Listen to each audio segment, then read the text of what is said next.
Voice message അവിടെ നിന്ന് അയക്കുക. ഞങ്ങൾക്ക് മടുത്തു എന്നാ പറയുന്നത് അവര്. അത്യുജ്വലമായ 2026 അത്യുജ്വലമായ UDF വിജയം. UDF പ്രേക്ഷകർ പോലും വിചാരിച്ചതിലും കൂടുതൽ വിജയം നേടിത്തന്ന 2026 വിജയം പൂർണ്ണമായും നമുക്കൊന്ന് ആസ്വദിക്കുവാൻ പറ്റാത്തൊരു സാഹചര്യമാണ് ഇപ്പൊ നിലവിലിരിക്കുന്നത്. കാരണം ഇതിന്റെ അകത്ത് ഏറ്റവും മുഖം നഷ്ടപ്പെട്ടത് രാഹുൽ ഗാന്ധിക്കും ഗാന്ധി കുടുംബത്തിനുമാണ്. ഇതിന്റെ 99% ക്രെഡിറ്റും VD സതീശൻ എന്ന് പറയുന്ന ആ നിലപാട് എടുത്ത് ഉറച്ച തീരുമാനങ്ങൾ എടുത്ത് മുന്നോട്ട് പോയത്. പരാജയപ്പെട്ട പിണറായി വിജയനെ വിജയിപ്പിച്ച പണിയാണ് KC വേണുഗോപാലും സംഘവും ചെയ്തു കൊടുത്തതെന്ന് നമുക്ക് പറയാൻ പറ്റുള്ളൂ. ഇതിന്റെ യഥാർത്ഥ ഉത്തരവാദിത്വം മറ്റാരുമല്ല, അത് രാഹുൽ ഗാന്ധിയെ മാത്രമാണ്. ഇതിന്റെ പൂർണ്ണ ഉത്തരവാദിത്വം ഞാൻ ഏൽപ്പിക്കുന്നത്. ഇതിന്റെ പ്രതിഫലം ഉണ്ടാകുന്നത് എന്നാന്നറിയാം, വളരെ മോശമായിട്ടുള്ള അനുഭവം ഇന്ത്യയിൽ മുഴുവൻ അലയടിക്കുമെന്നുള്ളതാണ് ഈ ഒരു സ്റ്റേക്കിൽ പറയാനുള്ളത്. അതായത് മുസ്ലിം ലീഗിന് അവര് ചെയ്ത ഈ സപ്പോർട്ട് സത്യത്തിൽ അവരെയാണ് നമിക്കേണ്ടത്. നമ്മൾ ഇത് അവരില്ലെങ്കിൽ ഈ 102 എവിടെ പോയി നിൽക്കും? ജനങ്ങളെ നേരത്തിലിറങ്ങി തീരുമാനിക്കാൻ അല്ല കേരളത്തിന്റെ മുഖ്യമന്ത്രി. പേടിപ്പിച്ചൊന്നും ഇവിടെ ആരെയും മുഖ്യമന്ത്രിയാക്കാൻ പറ്റില്ല. ഈ മത്സരം കൊണ്ട് എങ്ങനെയാണ് രണ്ട് കോൺടെസ്റ്റ് ഇവിടെ നടത്തേണ്ടി വരും. ഒരു ലോകസഭയും ഒരു അസംബ്ലി സീറ്റും മത്സരിക്കണം. എന്തിന് സർക്കാരിന് ഈ ഒരു 50-60 കോടി രൂപയുടെ ചെലവ് വരുത്തുന്നു? അതിന്റെ ആവശ്യമില്ല. ഇവിടെ അതിന് പ്രഗത്ഭരായപ്പെട്ട ആൾക്കാർ ഇവിടെ ഉണ്ടല്ലോ. പ്രവാസിയാണോ? നാട്ടിലെ കാര്യങ്ങളോട് പ്രയാസപ്പെടുന്നുണ്ടോ? വിഷമിക്കണ്ട. ഒരു പ്രവാസിയുടെ നാട്ടിലേക്ക് വേണ്ട എല്ലാ കാര്യങ്ങളും സാംസി ചെയ്തു തരും. Car rental, driver assistance, airport pickup and drop, air ticketing, visa assistance, notary attestation, Aadhaar card and PAN card application, driving licence renewal, property tax payment, basic land tax payment, property fencing, property documents clearing, birth and death certificate registration, money transferring, അങ്ങനെ നിങ്ങൾക്ക് വേണ്ടുന്നതെല്ലാം. നിങ്ങളുടെ ആവശ്യം അതെന്തുമാകട്ടെ, ഞങ്ങളുടെ 24x7 customer കെയറിൽ വിളിക്കുക. samsi360.com, പ്രവാസികളുടെ സുഹൃത്ത്. ഇനി ടെൻഷനോട് ഗുഡ് ബൈ. നമസ്കാരം. വാക്കി ടോക്കിയുടെ ഒരു പുതിയ എപ്പിസോഡിലേക്ക് എല്ലാവർക്കും സ്വാഗതം. കേരള ഇലക്ഷനെ കുറിച്ച് നിരവധി ചർച്ചകൾ നടന്നു. പക്ഷെ അമേരിക്കയിൽ നിന്ന് വളരെ അപൂർവമായിട്ടാണ് ലൈവായിട്ട് ഇങ്ങനെയുള്ള ഒരു പ്രോഗ്രാം ചെയ്യുന്നത്. അപ്പോൾ നമ്മളെല്ലാം വളരെ ദിവസങ്ങളായിട്ട് കാത്തിരുന്ന് മടുത്തിട്ട് എനിവേ നമ്മൾ ഈ ഒരു വിഷയം ടേക്കപ്പ് ചെയ്യണം എന്നുള്ളത് കൊണ്ടാണ് എടുത്തത്. അമേരിക്കക്കാർക്ക് എന്താണ് കേരളത്തിലെ ഇലക്ഷനെ കുറിച്ചുള്ള ഒരു ചോദ്യമൊക്കെ പല ആൾക്കാരും പല കോണുകളിൽ നിന്നൊക്കെ നമ്മളോട് സ്ഥിരമായിട്ട് ചോദിക്കാറുണ്ട്. എങ്കിലും നമ്മൾ പറയണം, പറ്റീഷ, നിങ്ങൾ തിരുവനന്തപുരത്തും ആളും അർത്ഥവും ഒക്കെ കൂട്ടാനായിട്ട് കുറേ സമയം നിങ്ങൾ ഈ ഇലക്ഷന് വേണ്ടി പ്രവർത്തിച്ചിട്ടുണ്ട്. അമേരിക്കയിൽ നിന്ന് ഒത്തിരി ആൾക്കാർ വളരെ സമയം പാതിരാത്രി ഉറങ്ങാതിരുന്നവരെയും ആൾക്കാരെ വിളിക്കുകയും പ്രവർത്തിക്കുകയൊക്കെ ചെയ്ത ആൾക്കാരെ എനിക്ക് നന്നായിട്ട് അറിയാം. അങ്ങനെ എല്ലാ വിധത്തിലുമുള്ള നിരവധി അറിയുന്ന ആൾക്കാർ, അവരവരുടെ മണ്ഡലത്തിൽ പ്രവർത്തിക്കുന്ന UDFന്റെയും LDFന്റെയും BJPയുടെയും കാൻഡിഡേറ്റ്സിന് വേണ്ടി പ്രവർത്തിക്കുന്ന, ശരിക്കും പറഞ്ഞാൽ നല്ല രാഷ്ട്രീയ ബോധമുള്ള ആൾക്കാരാണ് അമേരിക്കയിലുള്ളത്. അങ്ങനെ ഒരു നല്ല രീതിയിൽ പ്രവർത്തിച്ചു. പക്ഷേ ഭൂരിപക്ഷം ആൾക്കാരും UDF ഇത്തവണ വരണമെന്ന് ആഗ്രഹിക്കുന്ന ഒരു നല്ല ശതമാനം ആൾക്കാരായിരുന്നു, പ്രത്യേകിച്ച് പ്രവാസികളായ മലയാളികൾ. പ്രത്യേകിച്ച് നോർത്ത് അമേരിക്കയിലും കാനഡയിലും ഒക്കെയുള്ള ആൾക്കാർ വളരെ താല്പര്യത്തോടു കൂടി, പ്രത്യേകിച്ചും ഈ ഭരണം മാറണം എന്നുള്ള ഒരു താല്പര്യം കൊണ്ട് തന്നെ ആയിരുന്നു. ഇപ്പം പരീക്ഷയുടെ പ്രവർത്തനമൊക്കെ വളരെ നല്ല രീതിയിൽ നടന്നല്ലോ. എന്താണ് ഇപ്പൊ ഇതിനെക്കുറിച്ച് പറയാനുള്ളത്? നമുക്കൊരു മുഖ്യമന്ത്രിയെ തെരഞ്ഞെടുക്കാൻ പറ്റിയിട്ടില്ല. ആ മുഖ്യമന്ത്രിയെ തെരഞ്ഞെടുക്കുന്നതിന് കോൺഗ്രസ് പാർട്ടിയിൽ കാണിക്കുന്ന ഈ കെട്ടുകാഴ്ചകൾ ഒക്കെ, അതിനെക്കുറിച്ചൊക്കെ എന്താണ് പറയാനുള്ളത്? ആദ്യമേ തന്നെ പറയട്ടെ, നമുക്ക് ഇങ്ങനെ ഒരു ഈ വിഷയത്തില് നമുക്കൊരു ചർച്ച ചെയ്യാൻ പറ്റിയതിൽ ഉള്ള ദുഃഖം ഞാൻ രേഖപ്പെടുത്തുന്നു.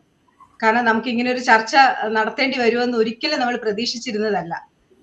102 സീറ്റ് നേടിയ UDFന്റെ പ്രവർത്തകർക്കും MLA മാർക്കും ആ പാർട്ടിക്കും നല്ലൊരു ആഘോഷം നടത്താൻ പോലുമുള്ള ഒരു അവസരം നൽകാതെയാണ് ഇപ്പോഴും ഒരു മുഖ്യമന്ത്രിക്കായിട്ടുള്ള തേടൽ നടത്തിക്കൊണ്ടിരിക്കുന്നത്.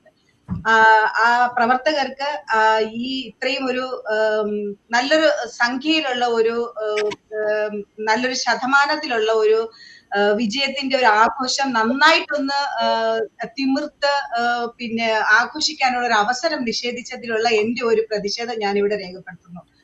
ഇനി കാര്യത്തിലേക്ക് കടക്കുകയാണെന്നുണ്ടെങ്കിൽ, ഈ കോർപ്പറേറ്റ് ജോബുകളിലൊക്കെ ഒരു പരസ്യം അല്ല, രഹസ്യമായ പരസ്യവും പരസ്യമായ ഒരു രഹസ്യവും ഉണ്ട്. അതെങ്ങനെയാണെന്ന് വെച്ച് കഴിഞ്ഞാല്, ഈ സൂപ്പർവൈസർമാര് ഇങ്ങനെ ഒരു കാര്യം ചെയ്യും. അതായത് ടീമിലുള്ള ആൾക്കാർക്ക് പിന്നെ ചെറിയ ക്യാൻഡി അല്ലെങ്കിൽ ജ്യൂസ് അല്ലെങ്കിൽ പിന്നെ ചോക്ലേറ്റ്സ് ഒക്കെ കൊണ്ടുവന്ന് കൊടുക്കും. എന്നിട്ട് അവരെ കൊണ്ട് കാര്യങ്ങളൊക്കെ സാധിപ്പിക്കും. അവർക്ക് അറിയാത്ത, ഈ സൂപ്പർവൈസർമാർക്ക് അറിയാത്ത ചില കാര്യങ്ങള് ഈ ടീമിലുള്ള ചില വളരെ മിടുക്കരായിട്ടുള്ള ആൾക്കാരുടെ കയ്യിൽ നിന്ന് കാര്യങ്ങളൊക്കെ ഗ്രഹിച്ചെടുത്തിട്ട് ഇവരത് കംപ്ലീറ്റ് ഡേറ്റ എല്ലാം കംപ്ലീറ്റ് കളക്ട് ചെയ്യും. എന്നിട്ട് ഇവരുടെ മാനേജ്മെന്റ് ലീഡർഷിപ്പിന്റെ മീറ്റിംഗ് വരുമ്പോഴത്തേനും ഇത് ഇവര് കണ്ടുപിടിച്ചതാണെന്നും ഇവരുടെ പ്രാഗൽഭ്യമാണെന്ന് പറഞ്ഞുകൊണ്ട് ആ ലീഡർഷിപ്പിന്റെ മീറ്റിങ്ങുകളിൽ ഇവരിത് പ്രസന്റ് ചെയ്യും. ഈവൻ പവർ പോയിന്റുകൾ പോലും നമ്മളുടെ ലീഡർഷിപ്പ് ഈ ടീമിലുള്ള മെമ്പേഴ്സിനെ കൊണ്ട് ചെയ്യിപ്പിച്ചിട്ട് സൂപ്പർവൈസർമാരും മാനേജർമാരും അവരുടെ മാനേജ്മെന്റ് മീറ്റിങ്ങുകളിൽ ഇത് പ്രസന്റ് ചെയ്യാറുണ്ട്. ഇവർക്ക് ഒന്നും അറിയാൻ പാടില്ലായിരിക്കും, പക്ഷെ ഈ ടീം മെമ്പേഴ്സിനെ കൊണ്ടാണ് ഇത് ചെയ്യിപ്പിച്ചിട്ട് അവരുടേതായിട്ട് അവര് അത് കണക്കാക്കി തങ്ങളാണ് അത് ചെയ്തതെന്ന് തീർത്തുകൊണ്ട് മാനേജ്മെന്റ് ടീമുകളിൽ അത് പ്രസന്റ് ചെയ്തിട്ട് അവര് ബോണസ് നേടിയെടുക്കുക, പ്രമോഷൻ നേടിയെടുക്കുക, പിന്നെ സാലറി ഇൻക്രീസ് നേടിയെടുക്കുക. പക്ഷെ അപ്പോഴും അവഗണിക്കപ്പെടുന്നത് ഈ ടീമിലുള്ള മെമ്പേഴ്സ് മാത്രമാണ്. അവർക്ക് ലഭിക്കുന്നത് അവിടെ ഈ ചില്ലിക്കാശാണ്. ഞാൻ പറഞ്ഞതുപോലെ ഈ ചില ക്യാൻഡി, അല്ലെങ്കിൽ ഇടയ്ക്ക് ഒരു 10 മിനിറ്റ് അങ്ങോട്ടോ ഇങ്ങോട്ടോ മാറാനുള്ള ഒരു അവസരം, അല്ലെങ്കിൽ ഈ ചോക്ലേറ്റ്, ചില ചെറിയ ചെറിയ ജ്യൂസ്, ഇങ്ങനെയുള്ള സാധനങ്ങളാണ്. ഈ ഒരു അവസരത്തിന് ഞാൻ അങ്ങനെയാണ് ഇപ്പോൾ നടക്കുന്ന ഈ സംഭവങ്ങളെ എനിക്ക് അങ്ങനെയാണ് കാണാൻ സാധിക്കുന്നത്. ഞാൻ ആരെയും പേരെടുത്ത് പറയുന്നില്ല. സാധാരണ ഈ അഹോരാത്രം രാവും പകലും മഴയും കാറ്റും വെള്ളവും പിന്നെ ഇതെല്ലാം സഹിച്ചുകൊണ്ട് റൂട്ട് ഇതിൽ പ്രവർത്തിച്ച സാധാരണ പ്രവർത്തകരുടെ ഒരു രോഷ പ്രകടനമാണ് എന്നിലൂടെ ഞാൻ പറയാനായിട്ട് ശ്രമിക്കുന്നത്. കോൺഗ്രസ് പാർട്ടി തിരിച്ചു വരണമെന്നും അത് ഈ നമ്മള് ഉത്തരേന്ത്യയുടെ അങ്ങ് അറ്റത്ത് നിന്ന് ഇങ്ങ് അറ്റം വരെ നോക്കുകയാണെങ്കിൽ ആസാം ഉൾപ്പെടെ എല്ലാം പോയി നിൽക്കുന്ന ഒരു അവസരത്തിൽ കേരളത്തില് എങ്ങനെയെങ്കിലും ശക്തി തിരിച്ചു കൊണ്ടുവരണം, കോൺഗ്രസ് പാർട്ടിയെ തിരിച്ചു കൊണ്ടുവരണമെന്ന് ഈ കുറെ വർഷങ്ങളായിട്ട് ശ്രമിച്ച് രണ്ട് ടേമിൽ ശ്രമിച്ച് നടക്കാതെ അവസാനം 3ാമത്തെ ടേമിൽ ശ്രമിച്ച് നമ്മളുടെ കോൺഗ്രസുകാരുടെ മാത്രം ശ്രമം കൊണ്ടല്ല 102 സീറ്റ് കിട്ടിയത്. അല്ലെങ്കിൽ ഈ നിന്ന എല്ലാ MLA-മാരുടെയും കഴിവ് കൊണ്ട് മാത്രമല്ല ഈ സീറ്റ് ഇത്രയും ഭൂരിപക്ഷത്തിലും ഇത്രയും പെർസെന്റേജിലും വോട്ട് ബാങ്കായിട്ട് മാറിയതെന്നുള്ളതും നമുക്ക് എല്ലാവർക്കും അറിയാവുന്ന കാര്യമാണ്.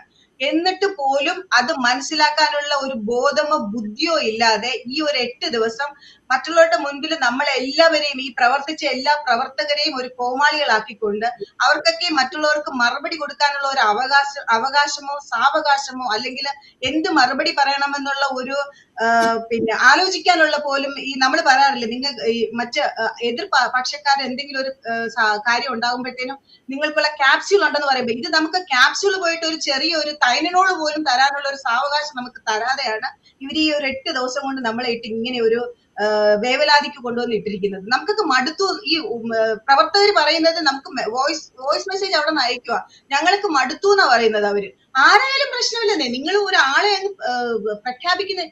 നമ്മൾ തൊട്ടടുത്തുള്ള തമിഴ്നാടിലേക്ക് കാണുമ്പോഴത്തേനും നമ്മൾ ഇത്ര നാളും പുച്ഛിച്ചിരുന്നതാ നമ്മള്. എന്നിട്ട് നമ്മൾ ഭയങ്കര അക്ഷര വിദ്യാഭ്യാസം ഉള്ളവരാ, മറ്റതാ മറിച്ചതാന്നൊക്കെ പറഞ്ഞിട്ട് നമ്മളിപ്പോ എവിടെയാ വന്ന് നിൽക്കുന്നത്. ഇതൊക്കെ കാണുമ്പോഴത്തേനും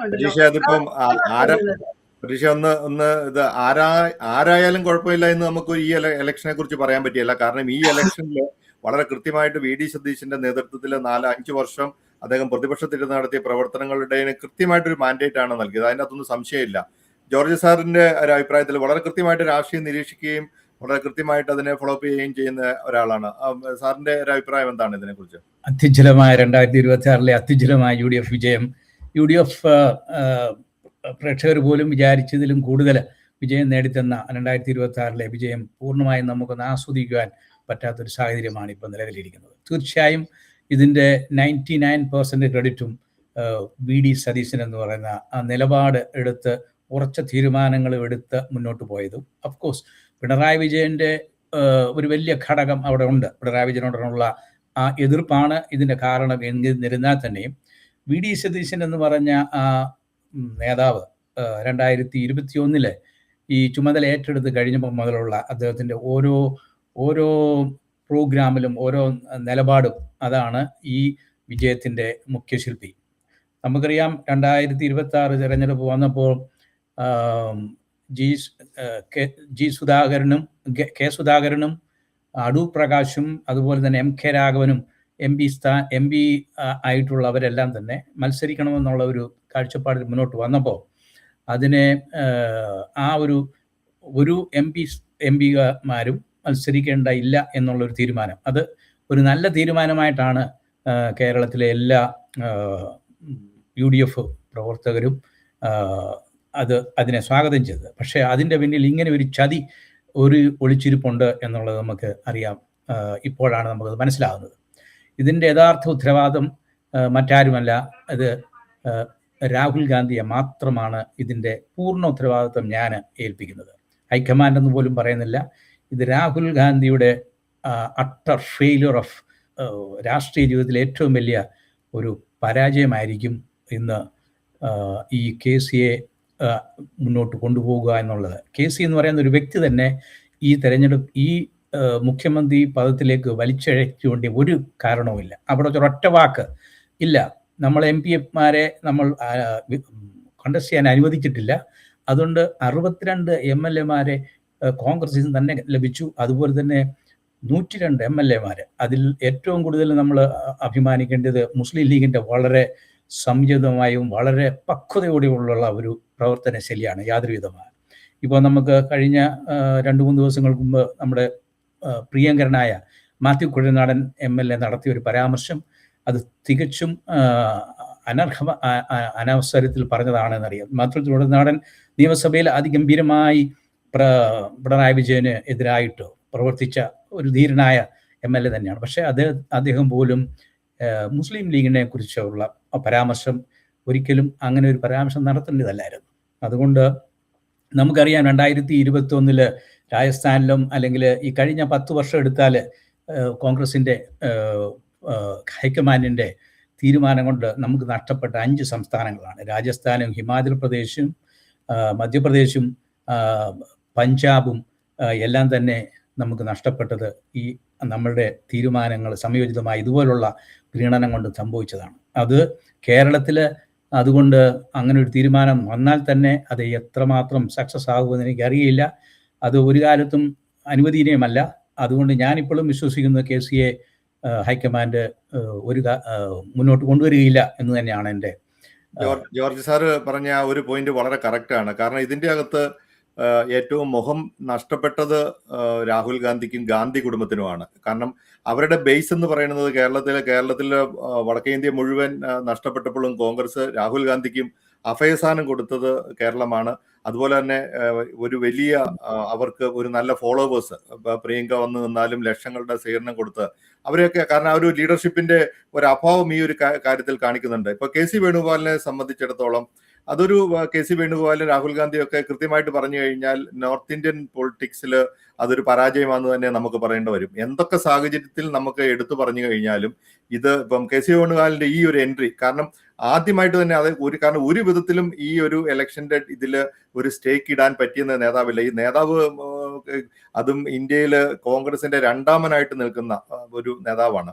അദ്ദേഹം കേരളം പോലെ ഒരു മുഖ്യമന്ത്രി സ്ഥാനത്തേക്ക് ഇങ്ങനെ കടിപിടി കൂടാൻ വേണ്ടി വരുമ്പോൾ അത് അദ്ദേഹത്തിന്റെ കയ്യിൽ നിന്നൊക്കെ എന്താണ് ഈ പാർട്ടിക്ക് വേണ്ടി പ്രതീക്ഷിക്കാൻ ഇത്ര അത്യാഗ്രഹത്തോടു കൂടി ഈ പൊസിഷന് വേണ്ടി കടിപിടി വീഴുമ്പോൾ KC വേണുഗോപാലിനെ സംബന്ധിച്ചിടത്തോളം ഇതിപ്പോ എത്തിക്കലായിട്ട് ഒരു മോറലി അല്ലെ പൊളിറ്റിക്കലി ഒട്ടും കറക്റ്റ് ആയിട്ടുള്ള ഒരു സ്റ്റേക്ക് അല്ല ഇത്. കാരണം ഈ ഒരു ഇലക്ഷനിൽ ഒന്നാമത് തന്നെ MP എന്നുള്ളതിൽ അദ്ദേഹം മാറി നിൽക്കണം എന്ന് പറഞ്ഞ് മറ്റുള്ളവരെ പ്രതി ചെയ്തിട്ട് ശരിക്കും പറഞ്ഞു കഴിഞ്ഞാൽ ഇതൊരു കള്ളത്തരത്തിലൂടെ ഒരു ചതിവിലൂടെ ഈ ഒരു പൊസിഷൻ തട്ടിപ്പിടിക്കാനായിട്ട് ഈ ഒരു ക്ലെയിം ഇടുക എന്ന് പറയുന്നതും ഈ 9 ദിവസം എന്ത് കാര്യത്തിലാണേലും അതിന് ഹൈക്കമാൻഡ് എന്ന് പറയുന്ന ഇപ്പൊ രാഹുൽ ഗാന്ധിക്കോ അല്ലെങ്കിൽ സോണിയാഗാന്ധിക്കോ ഒരു ഡിസിഷൻ പോലും എടുക്കാൻ പറ്റാത്ത രീതിയിൽ എന്തിനാണ് KC വേണുഗോപാലിനെ ഈ കേരളം പോലെ ഒരു സംസ്ഥാനത്തേക്ക് ഇങ്ങനെ ഒരു സ്റ്റേക്കുമായിട്ട് മുഖ്യമന്ത്രി ആകാനായിട്ട് വിടുക എന്ന് പറയുന്നത് അല്ല. അദ്ദേഹത്തിന് വേണമെങ്കിൽ ഇവിടെ മത്സരിച്ച് ജയിച്ചു. ഇപ്പം രമേശ് ചെന്നിത്തലയാണെങ്കിൽ കൂടിയും അദ്ദേഹത്തിന് കിട്ടിയ ഒരു അവസരം, രാഷ്ട്രീയം എന്ന് പറയുന്നത് അങ്ങനെയാണല്ലോ, നമുക്ക് ഒരു അവസരം കിട്ടിക്കഴിഞ്ഞാൽ അത് പ്രവർത്തിക്കാൻ പറ്റിയില്ലെങ്കിൽ, അതിനൊരു റിസൾട്ട് കിട്ടിയില്ലെങ്കിൽ ആജീവനാന്ത കാലം നമുക്കൊരു വിജയിക്കുന്നതോടം വരെ നമുക്കിങ്ങനെ അവസരങ്ങൾ രാഷ്ട്രീയത്തിൽ കിട്ടിക്കൊണ്ടിരിക്കുകയല്ല. അതൊരു കാലം കഴിഞ്ഞാൽ അത് മാറിപ്പോകും. അങ്ങനെ ആ ഒരു ഡ്രോബാക്ക് മാത്രമേ രമേശ് ചെന്നിത്തലയ്ക്കുള്ളൂ. കാരണം അനവധി ആൾക്കാർ ഈ മത്സരത്തിൽ നിന്ന് ജയിച്ച ഒരു ക്രെഡിബിൾ ആയിട്ടുള്ള അനവധി നേതാക്കന്മാർ ഈ പാർട്ടിക്കകത്തുണ്ട്. അവിടെയാണ് ഇദ്ദേഹത്തെ പോലുള്ള ഒരാള് കടന്നു വരികയും ശരിക്കും പറഞ്ഞു കഴിഞ്ഞാൽ ഒരു കോൺഗ്രസ്സുകാരനും ഒരു കോൺഗ്രസ് അനുഭാവിയായിട്ടുള്ള ആൾക്കാർക്ക് പോലും ഈ പാർട്ടിയിൽ അല്ലെങ്കിൽ വിശ്വസിക്കാനോ അല്ലെങ്കിൽ ഇതിനെ പരാജയപ്പെട്ട പിണറായി വിജയനെ വിജയിപ്പിച്ച പണിയാണ് KC വേണുഗോപാലും സംഘവും ചെയ്തു കൊടുത്തതെന്ന് നമുക്ക് പറയാൻ പറ്റുള്ളൂ. കാരണം ഇതുകൊണ്ട് ആരെ രക്ഷപ്പെട്ടത്? ഇടതുപക്ഷത്തിന്റെ ആ വളരെ മോശപ്പെട്ട ആ ഇമേജ് അത് നഷ്ടപ്പെട്ടു. ഈ പാർട്ടിക്ക് വേണ്ടി പ്രവർത്തിച്ച, ഗ്രാസ് റൂട്ടിൽ പ്രവർത്തിച്ച പാവപ്പെട്ടവരായ പ്രവർത്തകർ, ഇവരൊക്കെ ഈ രീതിയിൽ, പ്രത്യേകിച്ച് ഒരു കാര്യം നമുക്ക് ഇതിനകത്ത് പറയാൻ പറ്റും, ചില നേതാക്കന്മാർ കരഞ്ഞ് വോട്ട് പിടിച്ച് ജയിച്ചിട്ട് ഇപ്പൊ പിന്നെ ലിജുവിനെ പോലെയുള്ളവർക്ക് ഇവരുടെയൊക്കെ പ്രസ്താവന എല്ലാ ചാനലിലും ശ്രദ്ധിച്ചോ, ഈ ചാനലിൽ വന്നിരുന്ന കോൺഗ്രസിന് വേണ്ടി സമ്മാനിക്കുന്ന ലീഡേഴ്സ് എന്ന് പറയുന്ന, സോകോൾഡ് ലീഡേഴ്സ് എന്ന് പറയുന്ന ആൾക്കാരുടെയൊക്കെ അഹംഭാവവും അവരുടെ അഹങ്കാരവും ഇത് പാർട്ടിയുടെ ക്രെഡിബിലിറ്റി കൊണ്ടാണ് ഞങ്ങളെല്ലാം ഇങ്ങ് വിജയിച്ചു വന്നതെന്നൊക്കെ പറഞ്ഞു കഴിഞ്ഞാൽ, ഇന്ന് പണ്ടത്തെ പോലെ ഈ ഒരു പറഞ്ഞ പോലെ സോഷ്യൽ മീഡിയ ഒക്കെ ഇത്ര വളരെ ശക്തിയായിട്ട് നിൽക്കുന്ന സമയത്ത് ഇതൊന്നും ജനം ഒരു കാരണവശാലും ഇത് ഒരു പാർട്ടിയിൽപ്പെട്ട ഒരാൾക്കാർ പോലും സമ്മതിക്കുമെന്ന് തോന്നുന്നില്ല.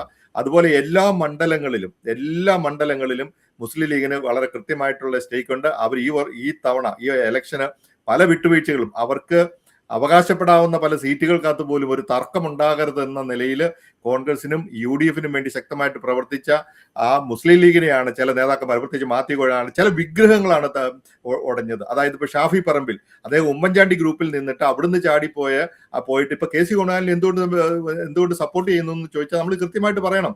അതായത് അധികാരമോഹം മാത്രമേ ഇവരെയൊക്കെ നടത്തുന്നുള്ളൂ. ഇവർക്കൊന്നും പാർട്ടിയോട് ഒരു കൂറുമില്ല, ഒരു പ്രവർത്തനവും ഇല്ല. അതിനുള്ള ഏറ്റവും നല്ല ഉദാഹരണമാണ് അതിനൊക്കെ വളരെ കൃത്യമായിട്ട്. കാരണം ഇതൊന്നും ഒരു PR വർക്കിലൂടെ ഉണ്ടാക്കുന്ന റെസ്പോൺസ് ഒന്നുമല്ല. ഷാഫി പറമ്പില് അല്ലെങ്കിൽ കുഴൽനാടൻ ഇങ്ങനെയുള്ള ചില ഇമേജുകളിലൂടെ PR വർക്കുകൾ ഉണ്ടാക്കിയെടുത്ത ഇമേജ് ഒക്കെ തകിടം പറയാണ്. അതുപോലെ ഞാൻ പറയാം, ഇത് ഈ ശരിക്കും പറഞ്ഞു കഴിഞ്ഞാൽ കോൺഗ്രസിന് ഇനി ഒരു സംസ്ഥാനത്ത്, അതായത് ഒരു സംസ്ഥാനത്ത് ഈ രീതിയിലുള്ള ഒരു ഓപ്പറേഷനാണ്. ഇപ്പം ജോർജ് സാർ പറഞ്ഞ പോലെ 5 സംസ്ഥാനങ്ങളിൽ ഭരണം നഷ്ടപ്പെട്ട് ഇതേപോലെയാണ് പുതിയതായിട്ട് വരുന്നവർക്ക് അവസരം കൊടുക്കാതെ അവിടുന്നെങ്കിലും കെട്ടിയിറങ്ങി. ഇതിപ്പോ ഒരു പ്രത്യേക കേസാണ്. യങ്സ്റ്റേഴ്സായ സച്ചിൻ പൈലറ്റിനെയോ അല്ലെ മാധവറാവു സിന്ധ്യയോ ഒക്കെ പറഞ്ഞ പോലെ അവരുടെ സ്റ്റേറ്റിൽ പ്രവർത്തിക്കാൻ അനുവദിച്ചിരുന്നെങ്കിൽ പാർട്ടിക്ക് വളരെ മുതൽക്കൂട്ടാവുമായിരുന്നു. അതിനെയൊക്കെ വെട്ടിക്കൊണ്ടുള്ള ഈ പ്രവർത്തനം എന്ന് പറയുന്നത് വളരെ മോശമാണ്.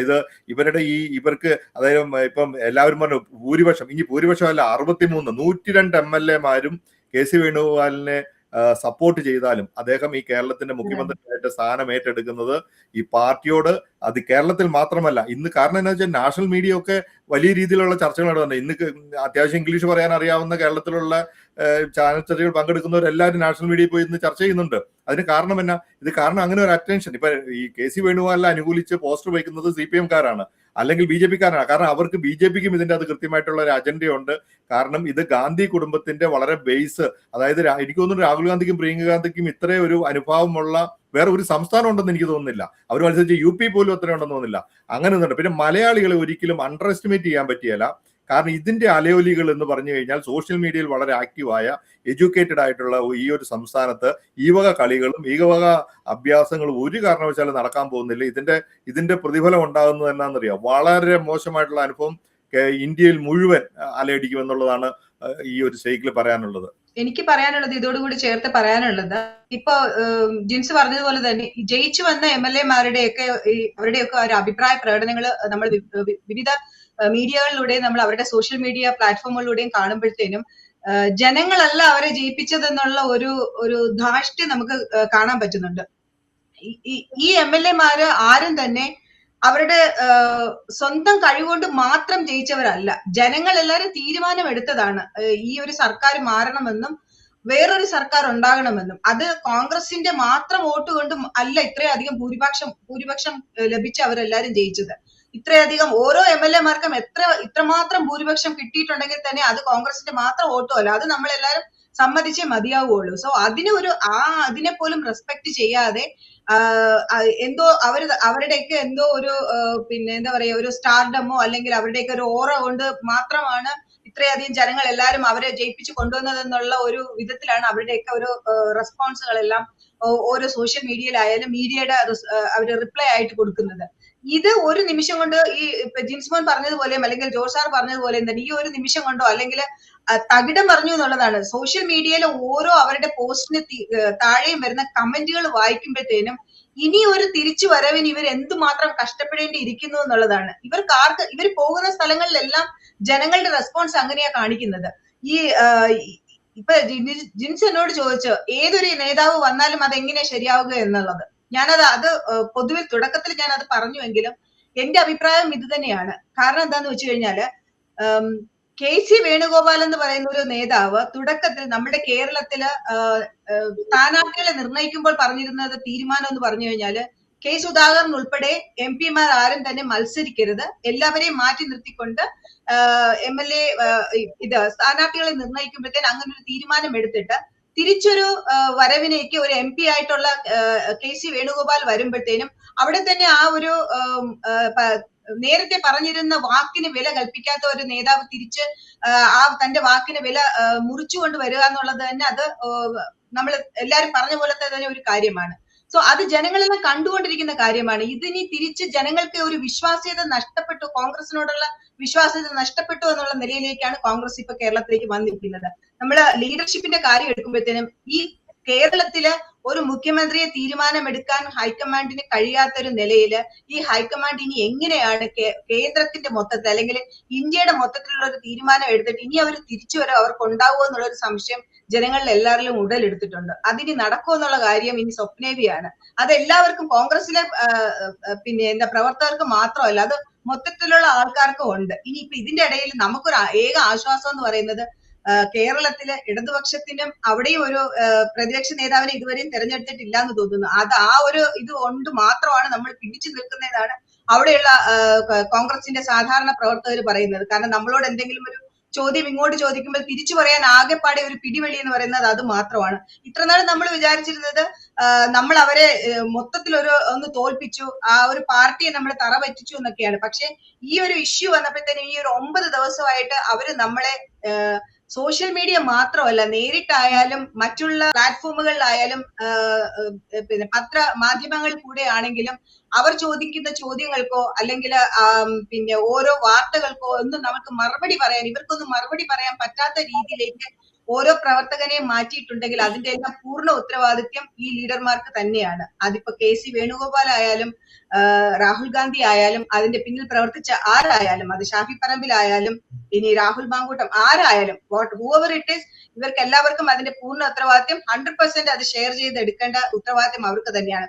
ഇനി അത് അടുത്തൊരു ലെവലിലേക്ക് വരുമ്പോഴത്തേനും അടുത്ത് വരുന്ന ഇലക്ഷൻ, ഇനി എന്ത് ഇലക്ഷൻ ആയാലും, ഉപതെരഞ്ഞെടുപ്പ് ആയാലും കൊള്ളാം, ലോക്സഭാ ഇലക്ഷൻ ആയാലും കൊള്ളാം, ഇനി വരുന്ന അതേ തുടർന്ന് വരുന്ന എന്ത് ഇലക്ഷൻ ആയാലും കൊള്ളാം, ജനങ്ങൾക്ക് ഈ ഒരു തരത്തിലുള്ള വിശ്വാസ്യത ഇനിയും വീണ്ടെടുക്കുക അത് കുറച്ച് പാടായിരിക്കും എന്ന് തന്നെയാണ് വരുന്ന റിപ്പോർട്ടുകളെല്ലാം, ജനങ്ങളിൽ നിന്ന് വരുന്ന റിപ്പോർട്ടുകളെല്ലാം അവർ പറയുന്നതെല്ലാം അങ്ങനെ തന്നെയാണ്. കാരണം ആ ഒരു വിശ്വാസം നഷ്ടപ്പെട്ട രീതിയാണ്. കാരണം ഈ ഒരു ട്രെൻഡ് അങ്ങനെ തന്നെ തുടർന്നിരുന്നു. ഇവര് VD സതീശൻ 5 വർഷക്കാലം പിണറായി സർക്കാരിനെതിരെയുള്ള എല്ലാ കാര്യങ്ങൾക്കും എപ്പോഴും മുന്നിൽ നിന്ന് ചർച്ച നേതൃത്വം കൊടുത്തിരുന്നത് VD സതീശനാണ്. സോ ആ സമയത്ത് ഇവരാരും തന്നെ ഉണ്ടായിരുന്നില്ല ഒരു മാധ്യമത്തിന് അഭിമുഖം കൊടുക്കുവാനോ അല്ലെങ്കിൽ ആ ചർച്ചയ്ക്ക് നേതൃത്വം കൊടുക്കുവാനോ ആ വിഷയത്തെ കുറിച്ച് പഠിച്ച് അതിനനുസരിച്ചുള്ള ഒരു ഡേറ്റ കളക്ട് ചെയ്യാനോ അങ്ങനെയുള്ള കാര്യങ്ങൾ ചെയ്യാനോ ഇവരാരും ഉണ്ടായിരുന്നില്ല. പക്ഷെ ഒരു ലീഡർഷിപ്പിന്റെ കാര്യം വന്നപ്പോഴത്തേനും എല്ലാവർക്കും അത് വീതം വെച്ചെടുക്കണം അല്ലെങ്കിൽ ആ ഒരു ലീഡർഷിപ്പ് വേണം എന്നുള്ള രീതിയിലേക്ക് വന്നിരിക്കുന്നു. സോ അവിടെയാണ് ഇതൊരു വെറും ഒരു വീതം വെപ്പ് മാത്രമല്ല, ആ ഒരു ക്ലെയിം ഇടുക എന്ന് പറഞ്ഞാൽ ഒരു മുഖ്യമന്ത്രി സ്ഥാനത്തേക്ക്, അതായത് കോൺഗ്രസ് പാർട്ടിയുടെ രണ്ടാമതായിരിക്കുന്ന ഒരാളിടുന്ന ഒരു ക്ലെയിമാണ് ഇതിന്റെ അകത്തെ വിഷയം. അതും ഒരു കാരണവശാലും അത് ഓൾറെഡി പലതവണ തർക്കത്തിൽ പല എംപിമാർക്കും മത്സരിക്കാൻ താല്പര്യമുണ്ടായിരുന്നു. ഷാഫി പറമ്പിലിനുണ്ടായിരുന്നു, K. സുധാകരൻ ഉണ്ടായിരുന്നു, പല എംപിമാർക്കും ഉണ്ടായിരുന്നു. പലരും അത് അഭിപ്രായം പരസ്യമായിട്ട് പറഞ്ഞാണ്. അങ്ങനെ അതിനെ റൈറ്റ് ഓഫ് ചെയ്ത് ഒരു ലീഡർഷിപ്പ് പറയുമ്പോൾ ഇതിൻ്റെ അകത്തൊക്കെ ഒരു സത്യസന്ധത വേണ്ടേ? ഇത് സത്യസന്ധതയൊന്നുമല്ല, യാതൊരു സത്യസന്ധതയും ഇല്ല, ഒരു മര്യാദയും ഇല്ലാതെ, അതായത് ഈ രീതിയിൽ പ്രവർത്തിക്കുന്ന ഒരു ലീഡർഷിപ്പിന്റെ അവർക്കൊരു ഭരണം കൈ കിട്ടിക്കഴിയുമ്പോൾ അവർ എന്ത് സത്യസന്ധതയായിരിക്കും ഈ പ്രവർത്തനം, എന്ത് രാഷ്ട്രീയമായിരിക്കും ഇവർ കളിക്കാൻ പോകുന്നത്, അതിനൊക്കെ നമുക്ക് ചിന്തിക്കണ്ടേ? അവർക്ക് കിട്ടുന്ന ഒരു അവസരം അവർ മുതലാക്കാൻ ശ്രമിക്കുകയല്ലേ? അങ്ങനെ ഇപ്പൊ ജോർജ് സാർ വിചാരിക്കുന്നുണ്ടോ ഇത് ഇടതുപക്ഷത്തിന് കിട്ടുന്ന ഒരു വലിയ എഡ്ജ്? അത് പറയാതിരിക്കാൻ പറ്റും. അവരുടെ പരാജയത്തെ മുഴുവൻ ഇത് കവർ ചെയ്തു പോയില്ലേ? ഇനിയിപ്പോ വേറെ എന്തെങ്കിലും നെഗോഷിയേഷന് വേണ്ടി ഇപ്പൊ മന്ത്രിസ്ഥാനങ്ങള് അല്ലെങ്കിൽ ഒരാളുടെ കംപ്ലീറ്റ് ഒരു കപ്പാസിറ്റിനെ ഒരു ഡിഗ്രേഡ് ചെയ്യാൻ വേണ്ടി മാത്രം നടത്തുന്ന ചില നാടകങ്ങളാണെങ്കിൽ കൂടിയും ഒരു പാർട്ടീനെ ഈ രീതിയിൽ താറടിച്ച് കാണിക്കുമ്പോൾ അവർക്ക് കിട്ടുന്ന ഒരു മൈലേജ് അത് ഒരു വലിയ ഒരു നേട്ടമായിട്ടാണല്ലോ പാർട്ടി. അതുകൊണ്ടാണല്ലോ പാർട്ടി ഇപ്പോഴും ഒന്നും മിണ്ടാതിരിക്കുന്നത്. ഇടതുപക്ഷം അതിനെക്കുറിച്ച് അവർക്ക് കിട്ടിയ ഒരു വലിയ ഒരു ലോട്ടറി അടിച്ചു എന്ന് പറയുന്ന പോലെയുള്ള ഒരു സാഹചര്യമാണ് ഇതിൽ നിന്ന് വീണ് കിട്ടിയത്. എന്ത് പറയുന്നു ജോർജ് സാറേ? തീർച്ചയായും നമ്മൾ ഈ ഒരു ഞാൻ പ്രസംഗങ്ങളിലൊക്കെ പറയാറുള്ള ഒരു വാചകം ഞാനിവിടെ പറയുകയാണ്. അധികാരത്തിൻ്റെ അപ്പക്കഷ്ണത്തിന് വേണ്ടി കടിപിടി കൂട്ടുന്ന ഇന്ത്യൻ രാഷ്ട്രീയത്തെ ചലനമറ്റ് കിടക്കുന്ന വൈദ്യുത യന്ത്രത്തോട് രവീന്ദ്രനാഥ് ടാഗോർ താരതമ്യപ്പെടുത്തിയ ഓർക്കുന്നു. നമ്മൾ ഈ അധികാരത്തിന് വേണ്ടി, കാരണം കെ സി വേണുഗോപാൽ ചിന്തിച്ചത് ഫ്യൂച്ചറിൽ കോൺഗ്രസിനുള്ള ഈ പുള്ളിയുടെ ഈ തീരുമാനം കൊണ്ട് എന്താ മനസ്സിലാക്കുന്നത്? കോൺഗ്രസിന്റെ ഭാവിയാണ് പുള്ളി ഇവിടെ വെളിപ്പെടുത്തി കൊടുക്കുന്നത്. കോൺഗ്രസിന്റെ ഫ്യൂച്ചർ ഇത്രേ ഉള്ളൂ എന്ന് പുള്ളി മനസ്സിലാക്കി. അതല്ലെങ്കിൽ പുള്ളിയുടെ ആ ഒരു ചിന്ത അതാണ് കെ സി ഗോപാലിന് അതിലും വലിയ ഏതോ സ്ഥാനമാണ് മുഖ്യമന്ത്രി പദം എന്നുള്ള തെറ്റിദ്ധാരണയിലാണ് അദ്ദേഹം ഇങ്ങോട്ട് വന്നിരിക്കുന്നത്. നമുക്ക് വളരെ ബഹുമാനമുണ്ടായിരുന്നു. പലരും ഗാന്ധി കുടുംബത്തെയോ അല്ലെങ്കിൽ രാഹുൽ ഗാന്ധിയോ പപ്പു എന്ന് വിളിക്കുകയോ അല്ലെങ്കിൽ അതുപോലെ പറയുമ്പോൾ നമ്മൾ അതിനെയൊക്കെ ധിഖരിച്ച് മുന്നോട്ട് പോരുന്നതാണ്. പക്ഷേ നമുക്കറിയാം, കഴിഞ്ഞ 2 വർഷം മുമ്പ് കോൺഗ്രസ് പ്രസിഡന്റ് തെരഞ്ഞെടുപ്പ് നടന്നപ്പോൾ ശശി തരൂർ പറഞ്ഞ ചില വാചകങ്ങൾ ഇവിടെ പ്രസക്തമായിട്ട് മാറുകയാണ്. ഇത് ഇങ്ങനെയുള്ള ഇടപെടലുകൾ ഇല്ലെങ്കിൽ ഇതുപോലെയുള്ള കോൺഗ്രസ് ഹൈക്കമാൻഡ് എന്ന് പറയുന്നത് വെറും പപ്പറ്റായിട്ട് മാറും. എന്താണ് നമുക്ക് കാണാനുള്ളത്? 1977 ഇലക്ഷന് ഈ ശ്രീമതി ഗാന്ധി രാത്രി 12 മണിക്ക് തിരുവല്ലയിൽ വരുമ്പോൾ ക്ഷയിക്കാൻ കൊടുത്തൊരു വ്യക്തിയാണ് ഞാൻ. അതിനുശേഷം രാജീവ് ഗാന്ധി 1982 ആദ്യമായിട്ട് കേരളത്തിൽ എറണാകുളം ഗസ്റ്റ് ഹൗസിൽ വന്നപ്പോൾ ഞാൻ അവിടെ ഉണ്ടായിരുന്നു. കെ സി വേണുഗോപാൽ എന്നെക്കാളും 5 വർഷം എളുപ്പമായതുകൊണ്ട് ഞാൻ സംസാരിക്കുകയാണ്. അദ്ദേഹം വളരെ മുതിർന്ന നേതാവായിട്ട് വളർന്നു കഴിഞ്ഞു. അതിൽ രമേശ് ചെന്നിത്തല എൻ്റെ കൊളീഗ്സായിട്ട് വന്നതാണ്. രമേശ് ചെന്നിത്തലയ്ക്ക് ഒരു ക്ലെയിം ചെയ്താൽ പോലും നമുക്കിതിനകത്ത് അല്പസ്വല്പം ന്യായീകരണം നമുക്ക് കൊടുക്കാവുന്നതാണ്. പക്ഷേ രമേശ് ചെന്നിത്തലയ്ക്ക് ഈ കേരളത്തിലും കേന്ദ്രത്തിലും അദ്ദേഹം വളരെയധികം സുഖസൗകര്യങ്ങളും ഇതിൻ്റെ കോൺഗ്രസിൻ്റെ വളരെയധികം അനുഭവിച്ച ഒരു വ്യക്തി എന്ന നിലയിൽ ഈ കാണിക്കുന്ന നമ്മുടെ വി ഡി സതീശനോട് കാണിക്കുന്ന ഇത് ഞാൻ ഉറച്ചു വിശ്വസിക്കുന്നത് കോൺഗ്രസ് ഇങ്ങനെ ഒരു മണ്ടത്തരത്തിലേക്ക് പോവുകയില്ല. കാരണം 6 മാസത്തിനുള്ളിൽ നമ്മൾ തീർച്ചയായും കെ സി വേണുഗോപാലിനെ എന്ത് വില കൊടുത്തും കെ സി വേണുഗോപാലിൻ്റെ വിജയം തോൽവി ഉറപ്പാക്കും എന്ന കാര്യത്തിൽ യാതൊരു സംശയം വേണ്ട. അത് രാഹുൽ ഗാന്ധി അല്ല, പ്രിയങ്ക ഗാന്ധി അല്ല, അല്ലെങ്കിൽ അത് വേറെ കേരളത്തിലെ ഒരു കോൺഗ്രസ്സുകാരനും അതിനോട് യോജിക്കുകയില്ല. തീർച്ചയായും കോൺഗ്രസിന്റെ പതനം, കോൺഗ്രസിന്റെ എന്ന് പറയുന്നില്ല, കോൺഗ്രസ് അതുപോലെ തന്നെ ഇത് ഹൈക്കമാൻഡ് എന്നുള്ള ഇപ്പം കോൺഗ്രസ് പ്രസിഡന്റ് കഴിഞ്ഞാൽ വാട്ട് ഈസ് ദ രാഹുൽ ഗാന്ധിക്ക് എന്താണ് ഒരു പോർട്ട്ഫോളിയോ സത്യത്തിലില്ല. പക്ഷേ രാഹുൽ ഗാന്ധിക്ക് നാം ഒരു ബഹുമാനം കൊടുത്ത് രാഹുൽ ഗാന്ധി ഹൈക്കമാൻഡിന്റെ ടോപ്പായിട്ട് വെച്ചിരിക്കുകയാണ്. ആ ബിംബം പുള്ളി തന്നെ ഇപ്പൊ ഇടിച്ചു കളയും. അങ്ങനെ ഞാൻ അതിനെപ്പറ്റി കൂടുതൽ പറഞ്ഞ് നാണക്കെടുന്നില്ല. രാഹുൽ ഗാന്ധി ആക്ച്വലി ഇതിനൊരു ഇനിഷ്യേറ്റീവ് എടുത്തതാണോ എന്നുള്ള കാര്യത്തിൽ നമുക്ക് ശരിക്കും മണ്ടത്തരം കാണിക്കാൻ മാത്രം ഒരു പൊളിറ്റിക്കൽ അവയർനെസ് ഒന്നുമില്ലെങ്കിൽ 4 ടൈമിൽ 10-20 വർഷമായിട്ട് MP ആയിട്ടിരുന്ന ആ ഒരു അനുഭവ പരിചയത്തിന്റെങ്കിലും പുറത്ത് പറയാണ്. നമ്മളെ അത്ഭുതപ്പെടുത്തുന്ന ഒരു കാര്യം, കേരളത്തിൽ എലക്ട് ചെയ്യപ്പെട്ടു വന്ന ഈ MLA-മാര് ഭൂരിപക്ഷം പേരും കെ സി വേണുഗോപാലിനെ സപ്പോർട്ട് ചെയ്യുന്നു എന്നുള്ളതാണ് നമ്മളെ അതിശയിപ്പിക്കുന്നത്. കാരണം അദ്ദേഹം ഈ മത്സരത്തിൽ പോലും ഇല്ലാത്ത ഒരു കാൻഡിഡേറ്റ് ആണ്. അദ്ദേഹം എന്തുകൊണ്ട് പറഞ്ഞാൽ ഇപ്പൊ എല്ലാ കാൻഡിഡേറ്റ്സിനും മത്സരിക്കാനാണ് അദ്ദേഹം പണം അറേഞ്ച് ചെയ്ത് കൊടുക്കുന്നത് അദ്ദേഹത്തിന്റെ വീട്ടിൽ നിന്നൊന്നുമല്ലോ, പാർട്ടിയുടെ പ്രത്യേകിച്ച് പാർട്ടി രണ്ടാമനായിട്ടിരിക്കുന്ന പതിനായിരക്കണക്കിന് കോടി രൂപയുടെ സ്വത്തുള്ള ഒരു പാർട്ടിയുടെ തലപ്പത്താണ്. ഭരണം ഇല്ലെങ്കിൽ കൂടിയും കഴിഞ്ഞ ടൈമില് 6300 കോടി രൂപ BJPക്ക് ഡൊണേഷൻ ആയിട്ട് ലഭിച്ചപ്പോൾ കോൺഗ്രസിന് കിട്ടിയ 1030 കോടി രൂപ. കാരണം അത്ര ഒരു ബാലൻസ്, ഒരു 6% ഇരട്ടി 6 ഇരട്ടി BJP കിട്ടിയെങ്കിൽ കൂടിയും ഇപ്പോഴും അതുപോലെ കിട്ടുന്ന ഒരു പാർട്ടിയുടെ തലപ്പത്താണ് ഇദ്ദേഹം ഇരിക്കുന്നത്. ആ ഒരു പൊസിഷനിൽ നിന്ന് ഇങ്ങനെ ഒരു നെറുകെട്ട രാഷ്ട്രീയം കളിക്കാനായിട്ട് അദ്ദേഹം തീരുമാനിച്ചത്, അതിന്റെ ലാഭനഷ്ടങ്ങൾ ഈ പാർട്ടിനെ എത്രമാത്രമാണ് ബാധിക്കുന്നത്. ഇത് ബീഹാറിലോ ഉത്തർപ്രദേശിലോ രാജസ്ഥാനിലെ വിദ്യാഭ്യാസമില്ലാത്ത ആൾക്കാരുടെ അടുത്ത് കളിക്കുന്ന രാഷ്ട്രീയമല്ല മലയാളികളുടെ അടുത്ത് കളിക്കുന്നത്. മലയാളികൾ വളരെ, ഇപ്പൊ ജോർജ് സാർ പറഞ്ഞ പോലെ വളരെ കൃത്യമായിട്ടും ഈ പറയുന്ന പോലെ.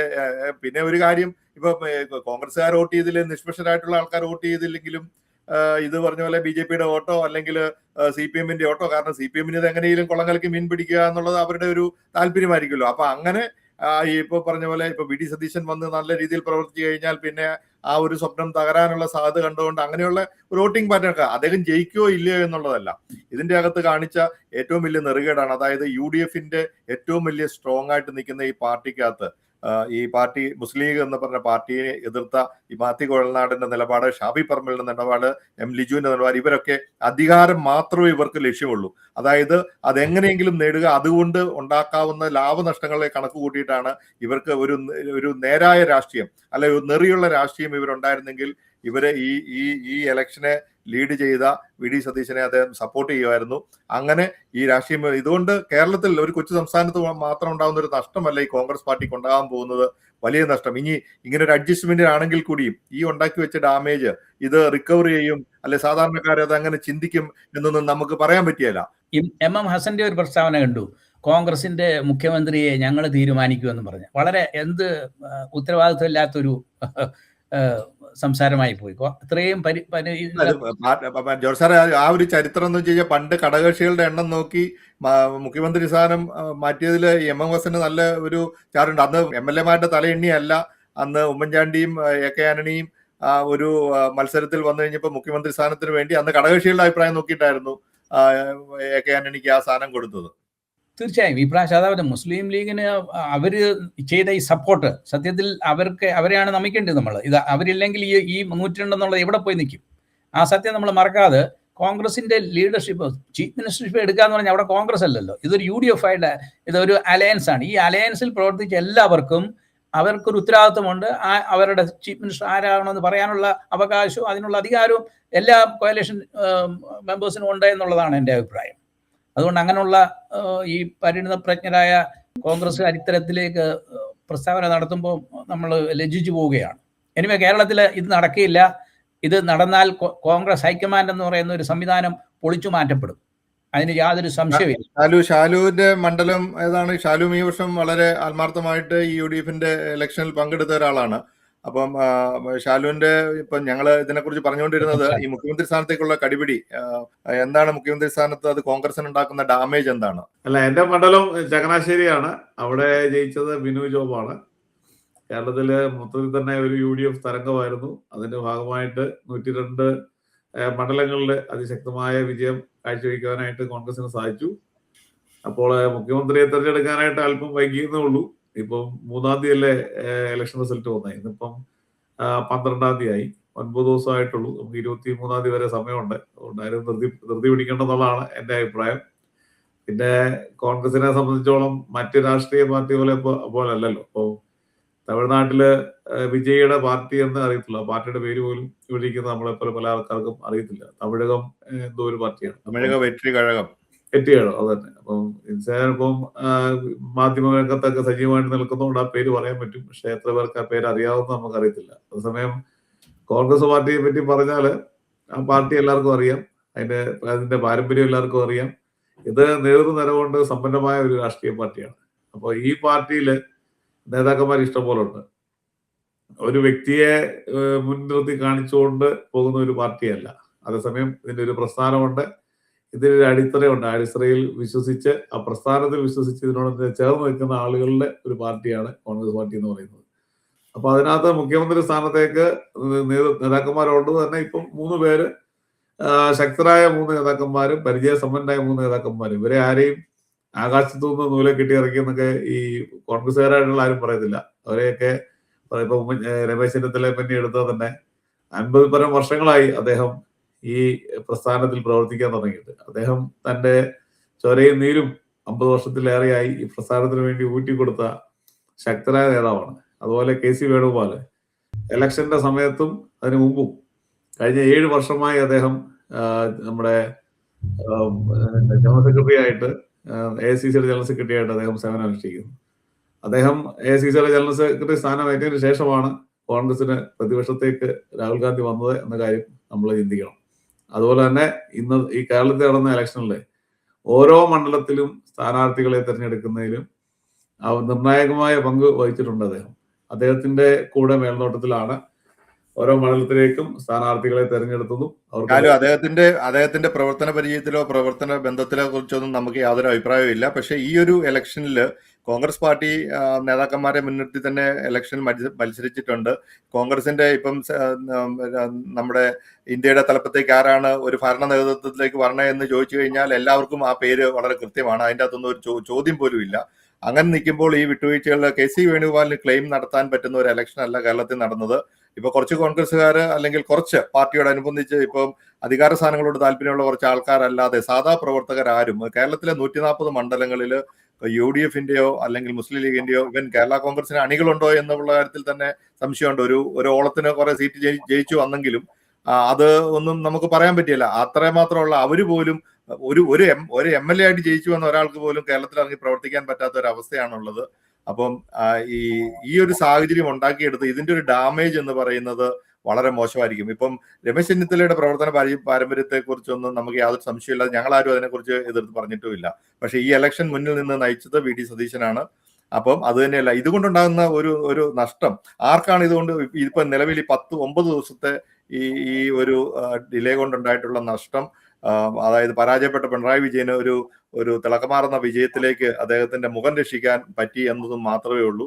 അതുപോലെ തന്നെയാണ് ഈ താമസം വന്നത് പാർട്ടിക്കുണ്ടാക്കുന്ന ക്ഷീണം, അത് പറയാൻ പറ്റുകയില്ല. ഇനി ഇതൊക്കെ പറഞ്ഞ് പണ്ടത്തെ കാലത്തെ പോലെ നമുക്ക് ഈ പ്രൊപ്പഗണ്ട ഒന്നും വർക്കാവുന്ന ഒരു കാലഘട്ടമല്ല. ഇന്നത്തെ യുവതലമുറ, അത് ജെൻസി ആയിക്കോട്ടെ, ആൽഫ ആയിക്കോട്ടെ, ഇനി വരുന്ന തലമുറയൊന്നും അവര് സോഷ്യൽ മീഡിയയിൽ കൂടെ യൂട്യൂബിൽ കൂടെ 10 വർഷം മുമ്പ് പറഞ്ഞ ഇപ്പം വെള്ളാപ്പള്ളി നടേശന്റെ ആ ഒരു പ്രസംഗമില്ലേ, അങ്ങനെയൊക്കെ പലതും പറയുന്ന പോലെ കൃത്യമായിട്ട് ആൾക്കാർ ഇത് എടുത്ത് വീണ്ടും റീപോസ്റ്റ് ചെയ്യുകയാണ്. അതുകൊണ്ടാണ് പറഞ്ഞത് അങ്ങനെയുള്ള ഒരു സാഹചര്യമാണ് കേരളത്തിൽ നിലവിലിരിക്കുന്നത്. നമ്മൾ പ്രവാസികളായിട്ടുള്ള മലയാളികൾ ഈ ഇലക്ഷൻ വളരെ ആഘോഷപൂർവ്വം പങ്കെടുത്തിരുന്നു. ആളും അർത്ഥവും ഒക്കെ സംഘടിപ്പിക്കാനൊക്കെ പ്രവർത്തിച്ച 100 കണക്കിന് പ്രവാസികളായിട്ടുള്ള രാഷ്ട്രീയത്തോട് താല്പര്യമുള്ള ആൾക്കാര് നമുക്കറിയാം. അതുകൊണ്ടാണ് നമ്മൾ ഈ ഒരു വിഷയത്തെ കുറിച്ച് ചർച്ചയെടുത്തത്. എന്തെങ്കിലും പറ്റീഷ, ജോർജ് സാറ്, ഷാലു, ഒരു നമുക്ക് 2 മിനിറ്റ് കൊണ്ട് നമുക്ക് ഈ ചർച്ച അവസാനിപ്പിക്കാം. നിങ്ങളുടെ ഒരു കമന്റോട് കൂടി. ഷാലുവിന്റെ അഭിപ്രായത്തോട് ഞാൻ പൂർണ്ണമായും വിയോജിക്കുകയാണ്. KC വേണുഗോപാലിനേക്കാളും മികച്ച നേതാക്കന്മാർ കേരളത്തിലുണ്ട്. ഞാൻ പേര് പറയേണ്ട കാര്യമില്ല. VM സുധീരൻ ആയിക്കോട്ടെ, അതുപോലെ തന്നെയുണ്ട്. അതല്ല ഇവിടുത്തെ നമ്മുടെ കാര്യങ്ങൾ. MP സ്ഥാനത്തേക്ക് മത്സരിക്കണ്ട എന്ന ഒരു തീരുമാനം വന്ന അവസരത്തിൽ ഈ ഇദ്ദേഹത്തിന്റെ പേര് പോലും ഇവിടെ വരാനുള്ള അർഹതയില്ലായിരുന്നു. അദ്ദേഹം ഓൾ ഇന്ത്യ കോൺഗ്രസ് കമ്മിറ്റിയുടെ ജനറൽ സെക്രട്ടറിയാണ്. നമ്പർ 2 കോൺഗ്രസിന്റെ നമ്പർ 2 ആയിട്ട് ഇന്ത്യ മുഴുവൻ നടക്കേണ്ടതാണ്. 5 സംസ്ഥാനങ്ങളിലെ ഭരണം തകർന്ന് തരിപ്പണമാക്കിയ മുക്ത വ്യക്തി KC വേണുഗോപാലാണെന്ന് നമ്മൾ ആരോപിക്കാൽ എന്തായിരിക്കും അതിന് മറുപടി ഷാലു പറയാൻ പോകുന്നത്? അതല്ല നമ്മുടെ വിഷയം. കേരളത്തിൽ പ്രഗത്ഭരായ 63 ചെറുപ്പക്കാരെ അല്ലെങ്കിൽ നമ്പർ 2 ആയിട്ടുള്ള ആളെ നിങ്ങൾ ബ്ലെയിം ചെയ്യുമ്പം അദ്ദേഹത്തിന് മാത്രമല്ല, നിങ്ങളപ്പം രാഹുൽ ഗാന്ധിയെയും ബ്ലെയിം ചെയ്യും. രാഹുൽ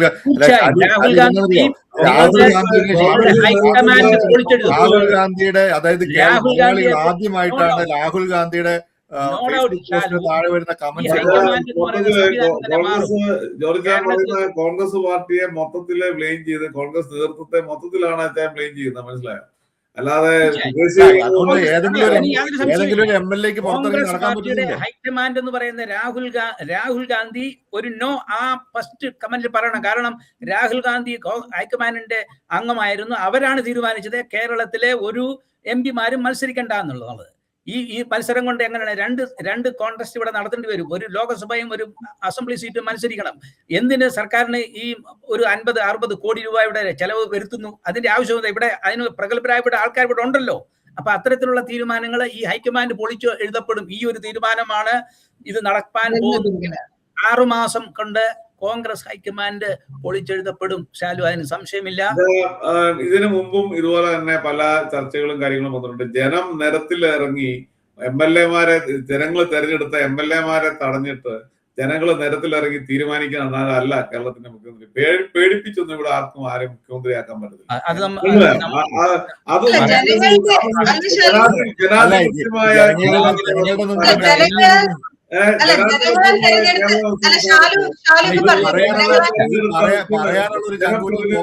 ഇന്നലെ വരെ ഇല്ലായിരുന്നു ഒരു കോൺഗ്രസ്. ഈ ജനങ്ങൾ തന്നെയാണ് ഈ കോൺഗ്രസിന്റെ ആൾക്കാർ തെരഞ്ഞെടുത്തത്. അതുകൊണ്ട് ഞാൻ ചോദിക്കട്ടെ, ഹൈക്കമാൻഡിന്റെ തീരുമാനം എന്ന് പറയുന്നത് രാഹുൽ ഗാന്ധിയുടെയും അല്ലെങ്കിൽ സോണിയാഗാന്ധിയുടെയും പ്രിയങ്ക ഗാന്ധിയുടെയും ഖാർഗെയുടെയും മാത്രം തീരുമാനമല്ല. അവര് കേരളത്തിലെ ഓരോ നേതാക്കന്മാരെയും തെരഞ്ഞെടുത്തവരെ വിളിച്ചു, MLA-മാരെ എല്ലാവരെയും വിളിച്ചു, ഘടകകക്ഷികളെ വിളിച്ചു, ഇവിടുത്തെ നേതാക്കന്മാരെ വിളിച്ചു, ഓരോരുത്തരെയും വിളിച്ച് അഭിപ്രായം പറഞ്ഞതിന്റെ ഭാഗമായിട്ട് ഭൂരിഭാഗം 80% അടുത്ത ആളുകൾ സപ്പോർട്ട് ചെയ്യുന്നത് KC വേണുഗോപാലിനെയാണെന്നാ പറയുന്നത്.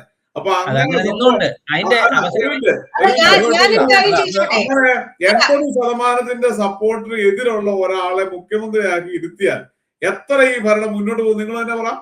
അല്ല, ഞാൻ ചോദിക്കട്ടെ ഷാലുവിനോട്, ഞാനൊരു ക്യാബിനറ്റ് ഉണ്ടാവുമ്പോ എന്റെ കൂടിയിരിക്കുന്ന 80% മന്ത്രിമാർക്ക് എന്നോട് താല്പര്യമില്ല. ഞാനെങ്ങനെ ക്യാബിനറ്റ് ഉണ്ടാക്കുന്നത്?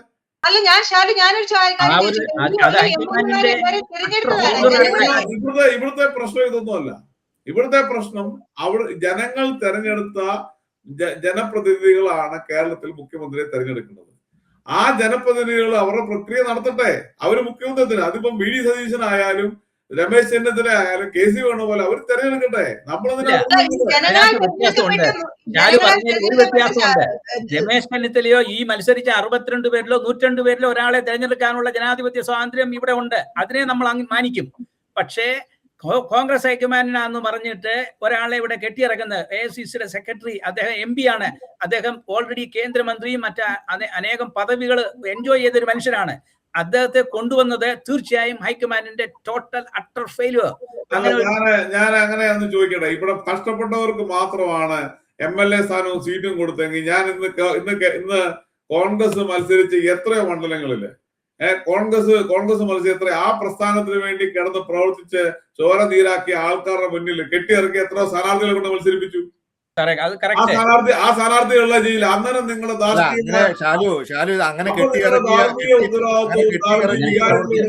കോൺഗ്രസ് ഇന്ന് ഉപ്പുവെച്ച കലം പോലെ ആയി തീർന്നത്. അതാണ് നിങ്ങൾ പാലക്കാട് തൊട്ട് ഇങ്ങോട്ട് ഓരോ സ്റ്റേറ്റുകൾ എടുത്താല് എല്ലാരെയും ഇവിടുത്തെ ഒരു 60% സ്ഥാനാർത്ഥികളെയും എവിടുന്നേലും കൊണ്ട് പ്രതിഷ്ഠിച്ചവരാണ്. അതായത് മണ്ഡലത്തിലുള്ളവരല്ല. ഈ മണ്ഡലത്തിൽ കിടന്ന് ഈ പ്രസ്ഥാനത്തിന് വേണ്ടി വേർപ്പൊഴിക്കവരും തല്ലുകൊണ്ടവരും കൊടി പിടിച്ചവരും ഇവിടെ അതെല്ലാം കാര്യം കെട്ടി എടുത്തല്ലേ. അപ്പൊ അന്നേരം ഒന്നും ഇല്ലാത്ത വികാരം ഈ മുഖ്യമന്ത്രി ആയ കാര്യത്തിൽ മാത്രം നിങ്ങൾക്ക് കൊടുത്തോണ്ടായ. മുഖ്യമന്ത്രി ചെറിയ കാര്യമല്ല ഷാലു. ഇത് ആ ഒരു ഓരോ MLA ഈ ഷാലു ഇപ്പൊ പറഞ്ഞതിനെല്ലാം അംഗീകരിച്ചുകൊണ്ട് തന്നെ ഞാൻ ഒന്ന് രണ്ട് കാര്യം ചോദിച്ചോട്ടെ. ഇപ്പൊ ഷാലു പറഞ്ഞില്ലേ, പാലക്കാട് തൊട്ട് ഇങ്ങ് അറ്റം കന്യാകുമാരിയുടെ തൊട്ടടുത്ത് വരെയും കെട്ടിയിറക്കിയ സ്ഥാനാർത്ഥികളെ എല്ലാം ജയിപ്പിക്കാൻ വേണ്ടിയിട്ട് നമ്മളുടെ സാധാരണ പ്രവർത്തകര് അന്നൊന്നും ചോദിച്ചില്ല എന്ന് പറഞ്ഞു. അതൊക്കെ പാർട്ടി പ്രവർത്തകരുടെ ഉള്ളിലുള്ള കോൺഗ്രസിനോടുള്ള സ്നേഹം കൊണ്ടും ആ ഒരു ബഹുമാനം കൊണ്ടും കൂറും കൊണ്ടാണ് അവർ ഈ കെട്ടിയിറക്കിയ സ്ഥാനാർത്ഥികളെ എല്ലാരെയും ഒരു വാക്ക് പോലും മിണ്ടാതെ ജയിപ്പിച്ചു കൊടുത്തത്. ഇപ്പൊ ഈ ഷാലു പറഞ്ഞില്ലേ, ഈ 102 പിന്നെ MLA-മാരെ ഈ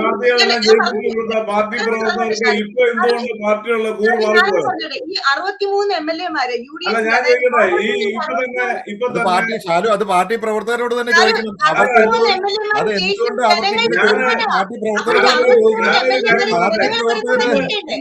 ഇന്നിപ്പം KC വേണുഗോപാലിന്റെ ഫ്ലെക്സ് വെച്ചത് ഒരു കമ്മ്യൂണിസ്റ്റുകാരനെ പിടിച്ചു, കണ്ടായിരുന്നോ? ഈ ഫ്ലെക്സ് വെക്കുന്നതും ഫ്ലയർ വെക്കുന്നതും ഒന്നും യഥാർത്ഥ കോൺഗ്രസ്സുകാരല്ല. യഥാർത്ഥ കോൺഗ്രസ്സുകാർ പാർട്ടിക്കെതിരെ, പാർട്ടി ജയിപ്പിച്ചു വിട്ട സ്ഥാനാർത്ഥികൾക്കെതിരെ, പാർട്ടിയുടെ നേതാക്കന്മാർക്കെതിരെ കൊടി വിളിച്ച് ചെയ്ത ആൾക്കാർ ആരുമില്ല. ഇതൊക്കെ കോൺഗ്രസ് പ്രസ്ഥാനത്തെ സ്നേഹിക്കുകയും ഈ പ്രസ്ഥാനത്തില് അടിയൊരുക്കി വിശ്വസിക്കുകയും ചെയ്യുന്ന നമുക്ക് സമയം കഴിഞ്ഞു. നമുക്ക് ഇന്ന് ഈ ഏതാനും മണിക്കൂറുകൾ മാത്രം കൊണ്ട് നമുക്ക് കേരളത്തിന്റെ മുഖ്യമന്ത്രി ആരാണെന്ന് അറിയാൻ പറ്റും. അത് കോൺഗ്രസിന്റെ ഭാവിയെയും ആ ഒരു മുഖ്യമന്ത്രിയുടെ തീരുമാനം കോൺഗ്രസിന്റെ ഒരു ഭാവിയും കൂടെ തീരുമാനിക്കുന്ന ഒരു തീരുമാനമായിരിക്കും. ഈ ചർച്ചയിൽ പങ്കെടുത്ത എല്ലാവർക്കും നന്ദി, നമസ്കാരം. ഇത്രയുള്ള കാര്യം വേണമെങ്കിൽ തൻ്റെ പപ്പയും മമ്മിയും ഇങ്ങോട്ട് വരും. അവരുടെ പ്രശ്നങ്ങൾ ഇവരെ ഏൽപ്പിച്ചാൽ മതി. സാംസി എന്ന് പറഞ്ഞാൽ സപ്പോർട്ട്, അസിസ്റ്റൻസ്, മാനേജ്മെന്റ്, കെയർ. ഇപ്പോൾ നാട്ടിലുള്ള സ്ഥലത്തിന് എന്തെങ്കിലും ലീഗൽ ഇഷ്യൂസ് ഉണ്ടെന്ന് കരുതുക, ഇവർ ക്ലിയർ ചെയ്ത് തരും. ബിസിനസ് തുടങ്ങണോ, കൃഷി ഇറക്കണോ, വീടും സ്ഥലവും വൃത്തിയാക്കണോ, ഇനി അതല്ല പുതിയൊരു വീട് വാങ്ങി വാടകയ്ക്ക് കൊടുക്കണോ, ഇനി ഉള്ള വീട് സ്ഥലവും വിറ്റ് പുതിയത് വാങ്ങിക്കണോ, ഇങ്ങനെയുള്ള ഒരു പ്രവാസിയുടെ എല്ലാ പ്രശ്നങ്ങളുടെയും ഉത്തരമാണ് സാംസി. Samsi360.comന്റെ സേവനങ്ങൾക്ക് പരിധിയില്ല. വസ്തു വാങ്ങുവാനും വിൽക്കുവാനും വാടകയ്ക്ക് നൽകുവാനും സാംസിക്ക് കഴിയും. നിങ്ങളുടെ ആവശ്യം എന്തുമാകട്ടെ, ഞങ്ങളുടെ 24/7 കസ്റ്റമർ കെയർ സർവീസിൽ വിളിക്കുക. Samsi360.com, പ്രവാസികളുടെ സുഹൃത്ത്. ഇനി ടെൻഷനോട് ഗുഡ് ബൈ.